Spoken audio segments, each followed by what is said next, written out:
S, ಈ ಕುರಿತಾಗಿ ನಾವು ಇವತ್ತು ಚರ್ಚೆಯನ್ನು ಮಾಡ್ತಾ ಇದ್ದೀವಿ. ನನ್ನ ಜೊತೆ ಅತಿಥಿಗಳಿದ್ದಾರೆ, ಅವ್ರನ್ನು ಕೂಡ ನಾನು ಕಾರ್ಯಕ್ರಮಕ್ಕೆ ವೆಲ್ಕಮ್ ಮಾಡ್ಕೋತೀನಿ. ಖ್ಯಾತ ವೈದ್ಯರಾದ ರಾಜು ಕೃಷ್ಣಮೂರ್ತಿ ಅವರು ನನ್ನ ಜೊತೆ ಇದ್ದಾರೆ, ಅವ್ರನ್ನ ಕಾರ್ಯಕ್ರಮಕ್ಕೆ ವೆಲ್ಕಮ್ ಮಾಡ್ಕೋಣ. ನಮಸ್ತೆ ಸರ್, ಕಾರ್ಯಕ್ರಮಕ್ಕೆ ಸ್ವಾಗತ.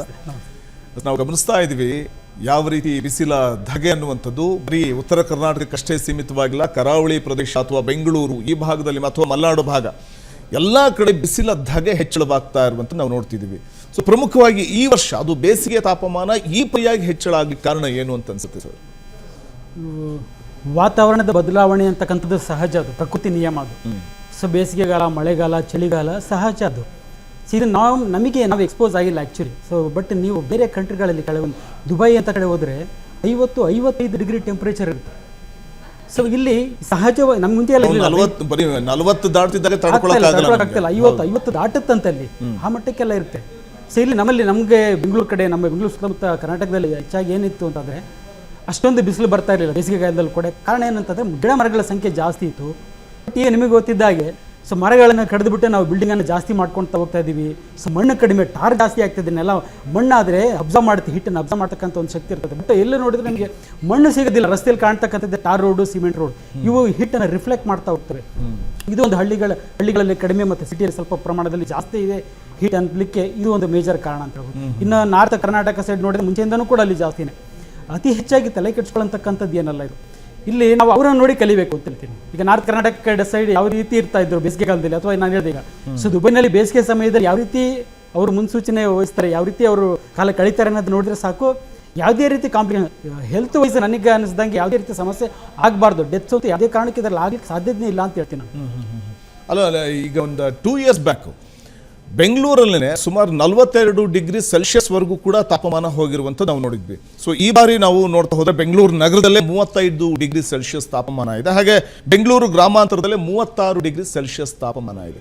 ಈ ಪ್ರಮಾಣದ ತಾಪಮಾನ ಹೆಚ್ಚಳವಾದಂತಹ ಸಂದರ್ಭದಲ್ಲಿ ಒಂದಷ್ಟು ಅಗತ್ಯ ಸಿದ್ಧತೆಗಳು ಅಂದರೆ ಜನಸಾಮಾನ್ಯರ ಆರೋಗ್ಯದ ಹಿತದೃಷ್ಟಿಯಿಂದ ನಮ್ಮನಾಳುವಂಥ ಸರ್ಕಾರ ಮಾಡ್ಕೋಬೇಕಲ್ವ ಸರ್?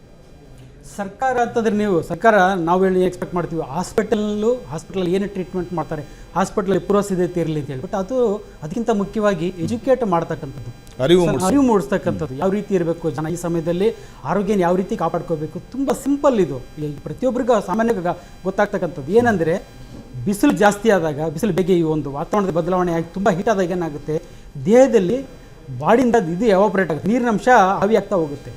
ಸೊ ಆಗ್ತಕ್ಕಂಥದ್ದೇನು ಡಿಹೈಡ್ರೇಷನ್. ಇದು ಬಿಟ್ಟರೆ ಏನು ಸಮಸ್ಯೆ ಇಲ್ಲ. ಮೈನಲ್ಲಿ ನೀರಿನಂಶ ಕಮ್ಮಿ ಆಗುತ್ತೆ ಅನ್ನೋದು ಬಿಟ್ಟರೆ ಯಾವುದೇ ರೀತಿ ಸಮಸ್ಯೆ ಆಗಲ್ಲ.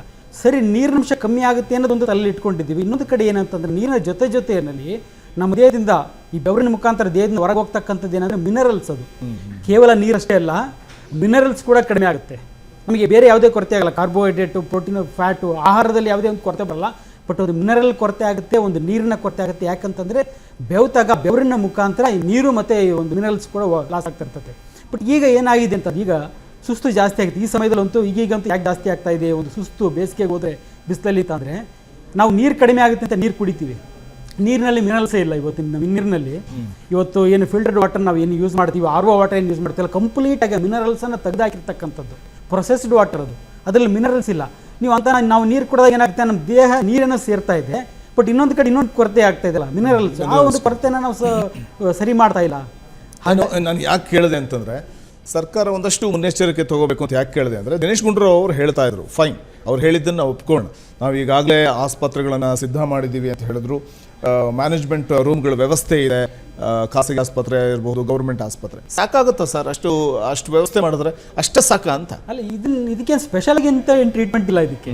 ನೀವು ಯಾವುದೇ ಆಸ್ಪತ್ರೆಗೆ ಹೋದ್ರೆ, ಒಂದು ಕ್ಲಿನಿಕ್ಗೆ ಹೋದ್ರೆ ಇದನ್ನು ಟ್ರೀಟ್ ಮಾಡಬಹುದು. ಈಗ ನೋಡಿ, ಈಗ ಬಿಸಿಲಿಗೆ ಹೋಗ್ಬಿಟ್ಟು ಸುಸ್ತಾಗಿದ್ದಾರೆ, ಹೀಟ್ ಎಕ್ಸಾಷನ್ ಅಥವಾ ಏನೇ ಆದರೂ ಕೂಡ ಅಂತ ವ್ಯಕ್ತಿನ ಹಾಸ್ಪಿಟ್ಲಿಗೆ ಕರ್ಕೊಂಡು, ನೀವು ಈ ಹಾಸ್ಪಿಟ್ಲ್ ಅಂತಂದ್ರೆ ನೀವು ಅದಕ್ಕೆ ಹೈಯರ್ ಹಾಸ್ಪಿಟ್ಲಿಗೆ ಹೋಗಬೇಕು, ಎಕ್ಸ್ಪರ್ಟ್ಸ್ ಬೇಕಾಗಿಲ್ಲ ಇದನ್ನು ಟ್ರೀಟ್ ಮಾಡೋಕ್ಕೆ. ಸಿಂಪಲ್ ಆಗಿರ್ತಕ್ಕಂಥ ಒಂದು ಕ್ಲಿನಿಕ್ಕಿಗೆ ಹೋದ್ರು ಕೂಡ IV ಫ್ಲೂಯಿಡ್ಸ್ ಹಾಕಿ ಆಗ್ತಾರೆ. ಈಗ ಚಳಿಗಾಲ ಆದರೆ ಸಾಂಕ್ರಾಮಿಕ ರೋಗ ಬರುತ್ತೆ ಅಂತ ಹೇಳ್ಬೋದು, ಬೇಸಿಗೆಯಲ್ಲಿ ಆ ರೀತಿ ಚಾನ್ಸಸ್ ಕಡಿಮೆ. ಏನಂದ್ರೆ ನೀರು ಕಮ್ಮಿ ಆಗಿರುತ್ತೆ, ನೀರಿನಂಶ ಕಮ್ಮಿ, ಡಿಹೈಡ್ರೇಷನ್ ಆಗುತ್ತೆ. ಡಿಹೈಡ್ರೇಷನ್ ಕ್ಲಿನಿಕ್ ಟ್ರೀಟ್ ಮಾಡಬಹುದು. ಅದಕ್ಕಿಂತ ಆಸ್ಪತ್ರೆಗಳು ಸಿದ್ಧಗೊಳ್ಳಬೇಕು, ಅದಕ್ಕಿಂತ ಏನೋ ಒಂದು ಮೆಡಿಸಿನ್ಸ್, ಇದಕ್ಕಿಂತ ಏನಾದರೂ ಮೆಡಿಕೇಶನ್ಸ್ ಇಲ್ಲ ಟ್ರೀಟ್ ಮಾಡ್ತಕ್ಕಂಥದ್ದು IV ಫ್ಲೂಯಿಡ್. ಬಟ್ ಫೈನಲಿ ಜನರಿಗೆ ಅರಿವನ್ನು ಮೂಡಿಸುವಂಥದ್ದೇ ಮೊದಲ ಮದ್ದು. ಕೇರಳದಲ್ಲಿ ಪಿಣರಾಯಿ ವಿಜಯನ್ ಮುಖ್ಯಮಂತ್ರಿಗಳು ಹೇಳ್ತಾರೆ ಇದೊಂದು ರೀತಿ ಲಾಕ್ಡೌನ್ ಪರಿಸ್ಥಿತಿ ಬಂದೊದಗ್ಬಿಟ್ಟಿದೆ, ಅಂದ್ರೆ ಸಿಕ್ಕಾಪಟ್ಟೆ ಬಿಸಿಲಿರೋದ್ರಿಂದಾಗಿ ಹೊರಗಡೆ ಯಾರು ಹೋಗಬೇಡಿ, ಅಂದ್ರೆ ಅಘೋಷಿತ ಲಾಕ್ಡೌನ್ ಅಂತ ಒಂದು ಪರಿಸ್ಥಿತಿ ಬಂದೊದಗಿದೆ ಈ ಬಿಸಿಲಿನ ಕಾರಣದಿಂದಾಗಿ. ಸೊ ಹಾಗಾಗಿ ಜನ ಎಚ್ಚರಿಕೆ ವಹಿಸಬೇಕು ಅಂತ ಅಲ್ಲಿನ ಮುಖ್ಯಮಂತ್ರಿಗಳೇ ಹೇಳ್ತಾರೆ. ಇಲ್ಲ ಅದೇನಂದ್ರೆ ಈಗ ನೋಡಿ, ಸ್ವಘೋಷಿತ ಲಾಕ್ಡೌನ್ ಅಂತಂದ್ರೆ ನ್ಯಾಚುರಲ್ ಈಗ ನಮಗೆ ಸಿಕ್ಕಾಪಟ್ಟೆ ಬಿಸಿಲು ಅಂದ್ರೆ ನಾವೇ ಹೊರಗಡೆ ಹೋಗೋದು ಅವಾಯ್ಡ್ ಮಾಡ್ತೀವಿ. ಈಗ ನಮ್ಮ ಕರ್ನಾಟಕದಲ್ಲಿ ಎಷ್ಟೊಂದು ಊರುಗಳಲ್ಲಿ ನೀವು ಬಳ್ಳಾರಿ ಸೈಡ್ ಎಲ್ಲ ಹೋದ್ರೆ ಬೆಳಗ್ಗೆ ಟೈಮ್ ಎಲ್ಲ ಆಲ್ಮೋಸ್ಟ್ ಕ್ಲೋಸ್ ಇರ್ತವೆ. ಬೇಸಿಗೆ ಸಮಯದಲ್ಲಿ ನೀವು ಬೆಳಗ್ಗೆ ಟೈಮ್ ಎಲ್ಲ ಅಂಗಡಿಗಳು ಕ್ಲೋಸ್ ಆಗಿರ್ತವೆ. ಅಲ್ಲೇನು ಬೆಳಗ್ಗೆ ಓಪನ್ ಮಾಡ್ತಾರೆ. ಸೊ ಮಧ್ಯಾಹ್ನ ಸಮಯ 10-11 ಗಂಟೆ ನಂತರ ಕ್ಲೋಸ್ ಮಾಡಿ 12 ಗಂಟೆ ಕ್ಲೋಸ್ ಮಾಡ್ತಾರೆ, ಮತ್ತೆ 5 ಗಂಟೆಗೆ ಓಪನ್ ಮಾಡ್ತಾರೆ. ಖಂಡಿತವಾಗ್ಲು. ಬಟ್ ಕೆಲವೊಮ್ಮೆ ಅನಿವಾರ್ಯ ಪರಿಸ್ಥಿತಿ ಅಂತಂದಾಗ ದುಡಿಲೇಬೇಕು, ಆವತ್ತಿನ ಹೊಟ್ಟೆ ತುಂಬಿಸ್ಕೋಬೇಕು ಅಂತಂದಾಗ ದುಡಿಲೇಬೇಕು ಅಂತ ಹೊರಗಡೆ ಹೋಗುವಂತವ್ರು ಇದ್ದೇ ಇರ್ತಾರೆ. ಸೊ ಅಂತಹ ಸಂದರ್ಭದಲ್ಲಿ ಯಾವ ರೀತಿಯ ಒಂದು ಮುನ್ನೆಚ್ಚರಿಕೆ ತೆಗೆದುಕೊಳ್ಬೇಕಾಗುತ್ತೆ ಅಂತ ಅನ್ಸುತ್ತೆ? ಅಲ್ಲ ಈಗ ದುಡಿಬೇಕು ಅಂತ ಈಗ ದುಡಿಲೇಬಾರ್ದು ಅಂತ ಇಲ್ಲ ನೋಡಿ. ಡೇನಲ್ಲಿ ಬಿಸಿಲಲ್ಲೂ ಕೂಡ ಬಿಸಿಲಲ್ಲ. ಸೊ ಬೆಳಗ್ಗೆ ಬೇಗ ಕೆಲಸಕ್ಕೆ ಹೋಗೋರು ಬೆಳಗ್ಗೆ ಬೇಗ ಮಾಡ್ಕೋಬಹುದು.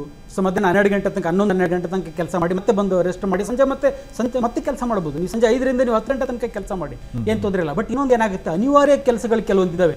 ಈ ರಸ್ತೆ ಕಾಮಗಾರಿ ಅಂತಿಂತವು, ಕಲ್ಲು ಹೊಡಿತಕ್ಕಂಥವ್ರು ಇಂಥವ್ರೆ ಮೇಜರ್ ರಿಸ್ಕಲ್ಲಿ ಇರ್ತಕ್ಕಂಥದ್ದು, ಇಂಥವ್ರೆ ಕೂಲಿ ಮಾಡ್ತಕ್ಕಂಥವ್ರೆ ಮೇಜರ್ ರಿಸ್ಕಲ್ಲಿ ಇರ್ತಕ್ಕಂಥದ್ದು. ಒಂದು ಸಾಧ್ಯವಾದಷ್ಟು ಅವಾಯ್ಡ್ ಮಾಡಿ, ಬಿಸಿಲಲ್ಲಿ ಹೋಗ್ತಕ್ಕಂಥದ್ದು ಅವಾಯ್ಡ್ ಮಾಡಿ. ಇಲ್ಲ ಅನಿವಾರ್ಯ ನಾನು ಆ ಕೆಲಸ ಆ ಟೈಮ್ನಲ್ಲೇ ಕೆಲಸಕ್ಕೆ ಹೋಗ್ಬೇಕು, ರಸ್ತೆ ಕೆಲಸ ಆ ಟೈಮ್ನಲ್ಲಿ ಮಾಡಬೇಕು, 5 ಗಂಟೆಗೆ ಮತ್ತೆ ಇರಲ್ಲ ಕೆಲಸ ನಿಂತೋಗುತ್ತೆ ಅನ್ನೋದಾದ್ರೆ ಅಂಥವ್ರು ಏನು ಮಾಡಬೇಕು, ನೀರನ್ನು ಇದ್ರ ನಾನು ಹೇಳಿದೆ 2 ಕೊರತೆ ಆಗುತ್ತೆ. ಒಂದು ನೀರಿನ ಕೊರತೆ ಆಗುತ್ತೆ, ಎರಡನೇದಾಗಿ ಮಿನರಲ್ಸ್ ಕೊರತೆ ಆಗುತ್ತೆ. ಇವೆರಡನ್ನ ಸರಿಪಡಿಸೋದೇ ಹಾಗೆ. ಸೊ ನೀರಿನ ಬಾಟ್ಲಿನ ತೊಗೊಂಡು ಹೋಗ್ಬಿಡ್ತೀರಾ, ಅಥವಾ ನೀರು ಇಷ್ಟಾಗುತ್ತೆ ಸಾಧ್ಯದಷ್ಟು ಜಾಸ್ತಿ ನೀರು ತೊಗೊಂಡು. ಊಟ ಮುಖ್ಯ ಅಲ್ಲ ಈ ಸಮಯದಲ್ಲಿ. ನೀವು ಊಟ ಮಾಡಲಿಲ್ಲ ಅಂದ್ರೆ ಏನು ತೊಂದರೆ ಆಗೋದಿಲ್ಲ. ಬಟ್ ನೀರಿನ ಒಂದು ಅವಶ್ಯಕತೆ ಹೆಚ್ಚಾಗಿರುತ್ತೆ.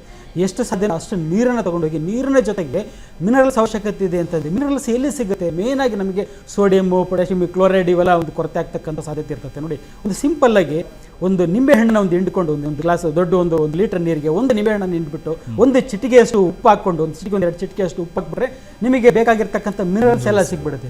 ಸೊ ಬರೀ ನೀರು ಕುಡೀರಿ ಅಷ್ಟೊಂದು ಯೂಸ್ ಆಗಿ ಸುಸ್ತು ಜಾಸ್ತಿ ಆಗುತ್ತೆ. ಬರೀ ನೀರು ಕುಡಿದ್ರೆ ನಿಮಗೆ ಸುಸ್ತು ಕಡಿಮೆ ಆಗೋದು, ಯಾಕಂದ್ರೆ ಮಿನರಲ್ಸ್ ಕೊರತೆ ಆಗ್ತಾ ಇರ್ತದೆ. ಸಾಲ್ಟ್ ಹಾಕ್ಬೋದು ಅಥವಾ ಸಕ್ಕರೆನೂ ಹಾಕ್ಬೋದಾ?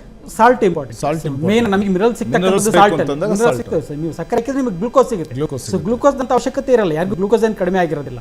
ಅಲ್ಲಿ ಕೊರತೆ ಆಗ್ತಕ್ಕಂಥದ್ದು ಮಿನರಲ್ಸ್. ಹಾಗಾಗಿ ಸೋಡಿಯಂ ಕ್ಲೋರೈಡ್ ನಮಗೆ ಸಾಲ್ಟ್ ಇದೆ, ಸಾಲ್ಟ್ ಹಾಕೋ, ಪಿಂಕ್ ಸಾಲ್ಟ್ ಹಾಕೋದು, ವೈಟ್ ಸಾಲ್ಟ್ ಇದೇನು ಯೂಸ್ ಮಾಡ್ತೀವಲ್ಲ ಅದನ್ನೇ ಹಾಕ್ಬೋದು. ಸೊ 1-2 ಚಿಟಿಗೆ ಅಷ್ಟು ಒಂದು ಲೀಟರ್ ನೀರಿಗೆ ಹಾಕ್ಕೊಂಡು ಒಂದು ನಿಂಬೆಹಣ್ಣು ಬೇಕಿದ್ರೆ ಇಟ್ಕೋಬೋದು. ಇಲ್ಲ ನಿಂಬೆಹಣ್ಣು ಬರೀ 1-2 ಚಿಟಿಗೆ ಅಷ್ಟು ಉಪ್ಪನ್ನು ಹಾಕೊಂಡು ಹೋದ್ರೂ ಸಾಕು, 90% ಪ್ರಿವೆಂಟ್ ಮಾಡ್ಬೋದು ಅನಿವಾರ್ಯ ಇದ್ದಾಗ. ಆಮೇಲೆ ಅದ್ರ ಜೊತೆಗೆ ಸೊ ಬಿಸಿಲಿಗೆ ಡೈರೆಕ್ಟ್ ಎಕ್ಸ್ಪೋಸ್ ಆಗೋದನ್ನು ಅವಾಯ್ಡ್ ಮಾಡಿ, ಟೋಪಿ ಹಾಕೊಳ್ಳಿ, ಕ್ಯಾಪ್ ಹಾಕೊಳ್ಳಿ, ಕೈ ಕಾಲು ಎಷ್ಟಾಗುತ್ತೆ ಅಷ್ಟು ಸಾಧ್ಯನ ಅಷ್ಟೊಂದು ಕವರ್ ಮಾಡ್ಕೊಳ್ತಕ್ಕಂಥದ್ದು. ಆಮೇಲೆ ತೆಳುವಾದ ಬಟ್ಟೆಯನ್ನು, ಕಾಟನ್ ಬಟ್ಟೆಯನ್ನು, ಟೈಟ್ ಇಲ್ಲದೆ ಇರ್ತಕ್ಕಂಥ ಲೂಸ್ ಬಟ್ಟೆಯನ್ನು ಯೂಸ್ ಮಾಡ್ತಕ್ಕಂಥದ್ದು. ಮಧ್ಯೆ ಅವಕಾಶ ಸಿಕ್ಕ ಸ್ವಲ್ಪ ರೆಸ್ಟ್ ಮಾಡ್ತಕ್ಕಂಥದ್ದು. ಸೊ ಕಂಟಿನ್ಯೂಸ್ ಮಾಡಿದ 10 ನಿಮಿಷ ಬೆನ್ನೇಳಲ್ಲಿ ಕೂತ್ಕೊಂಡು ಸ್ವಲ್ಪ ರೆಸ್ಟ್ ತೊಗೊಳ್ಳಿ. ಕಂಟಿನ್ಯೂಸ್ ಮಾಡಿದಾಗಲೇ ಹೀಟ್ ಸ್ಟ್ರೋಕ್ ಅಂತ ಆಗ್ತಕ್ಕಂಥದ್ದು. ಬಹುಶಃ ನಾವು 21ನೇ ಶತಮಾನದ ಈ ನಾಗಾಲೋಟದಲ್ಲಿದ್ದೀವಿ. ಇಂತಹ ಸಂದರ್ಭದಲ್ಲೂ ಕೂಡ ನಗರ ಪ್ರದೇಶಗಳ ವಿಸ್ತರಣೆ ಅಥವಾ ಕಾಂಕ್ರೀಟೀಕರಣ ಮಾಡುವಂಥದ್ದು ಇರ್ಬೋದು, ಅಥವಾ ನಗರ ಪ್ರದೇಶ ವಿಸ್ತರಣೆಗೋಸ್ಕರ ಹಸಿರು ಪ್ರದೇಶವನ್ನ ಸಂಪೂರ್ಣವಾಗಿ ನಾಶ ಮಾಡ್ತಾ ಇರೋದು ಕೂಡ ನಗರ ಪ್ರದೇಶಗಳಲ್ಲಿ ತಾಪಮಾನ ಹೆಚ್ಚಳ ಆಗಲಿಕ್ಕೆ ಕಾರಣ. ಹೌದು, ಸಹಜ. ಹೇಳಿದ್ರೆ ಗಿಡ ಮರಗಳನ್ನೆಲ್ಲ ಎಷ್ಟು ಕಡಿಮೆ ಮಾಡ್ತಾ ಹೋಗ್ತಿದ್ದೀವಿ ಹೇಳಿದೆ. ಇಲ್ಲಿ ನಿಮಗೆ ಬೇರೆ ದೇಶಗಳಲ್ಲಿ 50-55 ಟೆಂಪರೇಚರ್ ಇದೆ ಅಲ್ಲಿ ಅಂತಂದರೆ ಅಲ್ಲಿ ಮರಗಳ ಸಂಖ್ಯೆ ಕಮ್ಮಿ. ಈ ಕಾಡಿನಲ್ಲಿ ನಿಮ್ಗೆ ಆ ಒಂದು ಸಮಸ್ಯೆ ಬರಲ್ಲ. ಕಾಡಿನಲ್ಲಿ ಇದೇ ಸಮಯದಲ್ಲಿ ನೀವು ಕಾಡಿನಲ್ಲಿ ಹೋಗಿ ಎಷ್ಟು ತಂಪಾಗಿರ್ತಾರೆ. ಬಟ್ ಗಿಡ ಮರಗಳನ್ನೆಲ್ಲ ರೋಡಲ್ಲಿ ಇದ್ಬೋದು, ಗಿಡ ಮರಗಳನ್ನೆಲ್ಲ ಕಡಿದ್ಬಿಟ್ಟು ಬಿಲ್ಡಿಂಗು ಮನೆ ಮುಂದ್ಗಡೆ ಮರ ಇದ್ರೆ ಮನೆ ಕಾಣಲ್ಲ ಅಂತ ಹೇಳಿ ಮರನ ಕಡಿತಕ್ಕಂಥ ಕೆಲಸ ಮಾಡ್ತಾರೆ ಇವತ್ತು. ಸೊ ಇದರಿಂದ ತಾಪಮಾನ ಹೆಚ್ಚಾಗ್ತದೆ. ಮರಗಳ ಸಂಖ್ಯೆ ಜಾಸ್ತಿ ಆಗ್ಬೇಕು. ಅಟ್ಲೀಸ್ಟ್ ಈಗಲಾದ್ರೂ ನಾವು ಕಲಿಬೇಕು ಅಂತ ಹೇಳಿ. ಕ್ಷಣದ ಸುದ್ದಿಗಳಿಗಾಗಿ ಫ್ರೀಡಂ ಟಿವಿ ಸಬ್ಸ್ಕ್ರೈಬ್ ಮಾಡಿ, ಲೈಕ್ ಮಾಡಿ ಹಾಗೂ ಫಾಲೋ ಮಾಡಿ. ಹೊಸ ಸುದ್ದಿಗಳ ನೋಟಿಫಿಕೇಶನ್ಗಾಗಿ ಬೆಲ್ ಐಕಾನ್ ಮೇಲೆ ಕ್ಲಿಕ್ ಮಾಡಿ.